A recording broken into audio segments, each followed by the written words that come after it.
நம்ம readymade neck எப்படி attach பண்ணுறதுன்னு ஷார்ட்ஸ் வீடியோ போட்டிருந்தோம். அது சரியாக புரியலன்னு சொல்லிட்டு காயத்ரின்றவங்க கமெண்ட் பண்ணியிருந்தாங்க. கொஞ்சம் தெளிவாக சொல்லி அதுக்காக தான் இந்த லாங் வீடியோ ப்ரிப்பேர் பண்ணியிருக்கேன். இந்த டிப்ஸ் உங்களுக்கு ரொம்பவே யூஸ்ஃபுல்லாக இருக்கும். கண்டிப்பாக ஃபுல்லாக பாருங்கள்.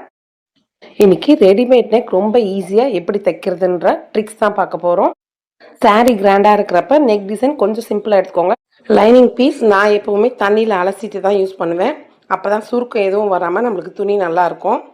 நம்ம ஃபஸ்ட்டு லைனிங் பீஸ் கட் பண்ணிட்டு தான் மெயின் கிளாத்தில் கட் பண்ணோம். அதே மாதிரி சரிகை வந்து எந்த அளவுக்கு நம்ம மடிப்புக்கு கொடுக்குறோன்றதை மார்க் பண்ணிவிட்டு அதுக்கு தகுந்த மாதிரி ஹைட் வச்சுக்கோங்க. இப்போ நெக்கு ஹார்ம் ஹோல் எல்லாத்துக்குமே எந்தெந்த மார்க் அளவு வேணும்னு சொல்லிட்டு மார்க் பண்ணிவிட்டு அதே அளவு கட் பண்ணி எடுத்துக்கலாம். கட் பண்ண லைனிங் பீஸ் அப்படியே மெயின் கிளாத்தில் போட்டு அதே அளவு கட் பண்ணி எடுத்துக்கலாம். லைனிங்க்கு மெயின் கிளாத் ரெண்டுத்துலேயுமே வந்து நெக்கு வந்து டிசைன் கட் பண்ணாதீங்க, அப்படியே கட் பண்ணி எடுத்துக்கலாம். இப்போ நம்ம வாங்கிட்டு வந்து ரெடிமேட் நெக்கை பிரித்து கட் பண்ணி கை பீஸ் மட்டும் தனியாக கட் பண்ணி எடுத்துக்கோங்க. நெக்கை சென்டராக மடித்து ஒரு சின்னதாக ஒரு அர்க்கட் பண்ணிக்கோங்க. நம்மளுக்கு வேணுன்ற அகலம் பார்த்திங்கன்னா 5 அகலம். இதில் நம்மளுக்கு டிசைனில் பார்த்திங்கன்னா 7 அகலத்தில் இருக்குது. அதை அட்ஜஸ்ட் பண்ணி தைக்க போகிறோம்.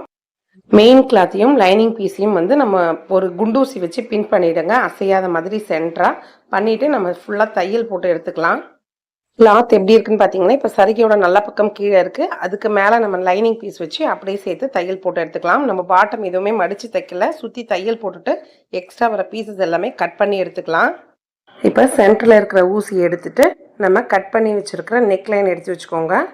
நம்ம வாங்கின நெக் வந்து பேக் சைடு இருக்கணும். அதாவது நல்ல பக்கம் வந்து லைனிங் பீஸ் மேலேயும் மேலே வந்து கெட்ட பக்கம் இருக்கணும். நம்மளுக்கு ஷோல்டர்லேருந்து கழுத்துக்கு எந்தளவு மார்க் பண்ணமோ அந்தளவுக்கு மார்க் பண்ணி சென்டராக வச்சு ஒரு குண்டூசி குத்திக்கோங்க.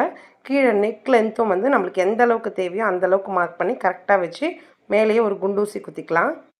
நம்ம ஷோல்டருக்கு மார்க் பண்ண இடத்துக்கு வெளி சைடாக ஒரு குண்டூசி குத்திக்கோங்க. அப்போ தான் நகராமல் அசையாமல் இருக்கும், நம்மளுக்கு அளவும் மாறாமல் வரும். அதே மாதிரி அந்த பக்கமும் ஷோல்டருக்கு வெளி பக்கமாக குண்டூசி குத்தணும், உள் பக்கம் குத்தக்கூடாது. ஏன்னா நம்மளுக்கு கழுத்து எந்தளவு வேணுமோ கரெக்டாக வச்சு தான் மார்க் பண்ணி நம்ம குண்டூசி குத்துறோம். இப்போ பார்த்தீங்கன்னா எக்ஸஸாக இருக்கிறது அந்த ரெடிமேட் நெக்லேயே வந்து நம்மளுக்கு நின்றுடும். இப்போ எந்த ஷேப்பில் இருக்கோ அதே மாதிரி ஷேப்பில் ஊசியை வந்து நிறுத்தி திருப்பி அதே ஷேப்புக்கு தையல் போட்டு எடுத்துக்கலாம். தையல் போட்டு முடித்தோன்னா நம்ம குத்தனை குண்டூசி எல்லாமே ரிமூவ் பண்ணிவிடுங்க. இப்போ முன்பக்கம் பார்த்தீங்கன்னா கழுத்தோட ஷேப்பை அப்படியே நம்மளுக்கு தையல் வந்திருக்கும். இப்போ நம்ம 1/4 இன்ச்சு கேப் விட்டு அப்படியே கட் பண்ணி எடுத்துக்கலாம். நெக்லைன் எப்போ நம்ம ஃபினிஷ் பண்ணாலுமே சின்ன சின்னதாக இந்த மாதிரி அர்க்காட் கொடுக்குறப்ப நம்மளுக்கு வளைவுகள் எல்லாமே ஃபினிஷிங் ரொம்ப நல்லா வரும். இப்போ நல்லா கீரல் பண்ணி விட்டுட்டு அதுக்கப்புறமா நம்ம அப்படியே ஃப்ரண்ட் சைட் திருப்பிக்கலாம். நெக்லைன் ஃபினிஷிங்காக இப்போ அப்படியே மேலே ஒரு படிமான தையல் போட்டு வச்சுருங்க. எங்கெங்கே வளைவுகள் வருதோ ஷார்ப்னஸ் வருதோ அங்கெல்லாம் ஊசியை நிறுத்திட்டு அதுக்கப்புறம் பொறுமையாக துணியை திருப்பி அந்த மாதிரி தையல் தைக்கணும். நம்ம ப்ளவுஸ் தைக்கிறப்ப தைச்சி முடித்தோடனே எக்ஸ்ட்ரா வர நூலெல்லாம் அப்பப்போ கட் பண்ணி விட்டுருங்க. அப்போ தான் ஃபினிஷிங் நல்லாயிருக்கும். இப்போ நெக்லைன் ஃபினிஷ் பண்ணுறதுக்கு சின்ன சின்னதாக இந்த மாதிரி கட் பண்ணி துணியை மடித்து வச்சு தைக்கிறது ஒரு டைப்பு. அந்த மாதிரி வேணாலும் நம்ம தைக்கலாம். ஏன்னா ரொம்ப ஒட்டாக கட் பண்ணோன்னா அதுக்கப்புறம் தையல் பிரிஞ்சுட்டே வரும். அந்த மாதிரி பண்ணாலும் பண்ணலாம். அப்படி இல்லைன்னா இந்த மாதிரி ஊதுவத்தி ஒன்று எடுத்துகிட்டு சைடில் எல்லாம் டிசைனுக்கு தகுந்த மாதிரி எட்ஜஸ்லாம் இந்த மாதிரி கார்னர் பண்ணி விடுங்க. நம்மளுக்கு ஷேப்பும் நல்லாயிருக்கும், ஃபினிஷிங்கும் பிரிஞ்சு வராது.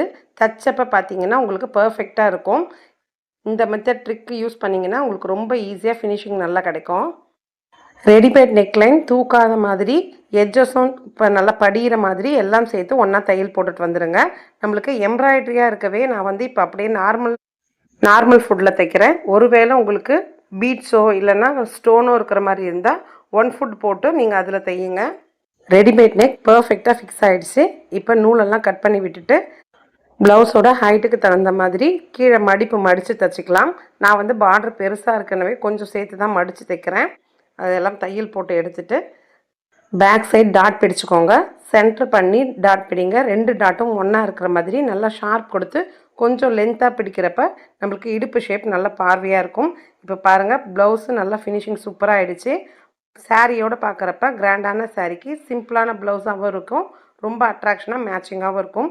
கண்டிப்பாக இந்த ட்ரிக்ஸை நீங்களும் ட்ரை பண்ணி தைச்சி பாருங்கள், ரொம்ப யூஸ்ஃபுல்லாக இருக்கும். மறக்காமல் நம்ம சேனலுக்கு சப்ஸ்கிரைப் பண்ணி வச்சுக்கோங்க. நான் அடுத்த வீடியோவில் மீட் பண்ணுறேன். தேங்க்யூ.